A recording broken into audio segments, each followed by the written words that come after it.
I'm Pastor Lewis from here at Ankeny First, and I have a question for you. Have you ever gotten so involved in the storyline of a book or a movie or a TV show that you just fast forwarded to the very end to see what the whole thing was building up to? See, I recently started watching a TV show that was like this. It was so suspenseful and just about every episode ended in a cliffhanger. And I did the unspeakable thing. I skipped to the very last episode and watched it so that I knew what all the other episodes were building up to. We do this because as people, we're naturally curious about where the storyline is going and what is the end goal. I think we also probably do this because we want to see how all of the little details build along the way and crescendo into a beautiful ending. And you know, when we do fast forward to the end of the story, it changes how we see the whole story. There are things in the storyline that we realize were irrelevant and were only distractions that were taking up time from the real ending that the author was building up to.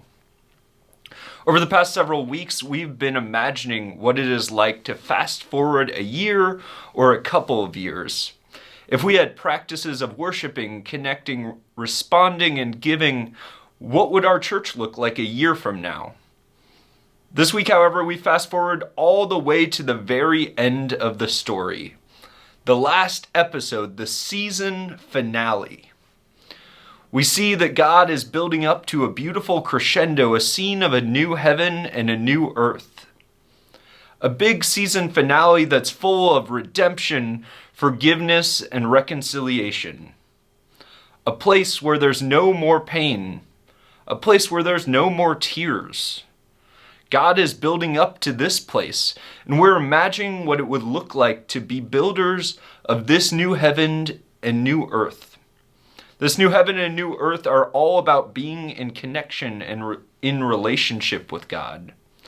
We see the vision of a distraction-free relationship with God, where all of the irrelevant plot lines are erased, where all the things that drew our attention away from God are no more, and that we dwell together in the house of the Lord.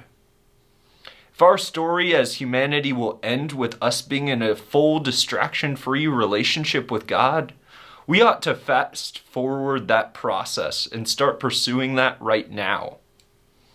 While we are practicing our method, worship, connect, respond, God is also practicing a method of making all things new. And when we are worshiping, connecting, responding, and giving, we are a part of creating that type of newness and redemption right here and now. If God's plan of redemption is really as beautiful as Revelation states, why wouldn't we fast forward that work? Why wouldn't we commit all that we all are and all that we have to God's method in our world?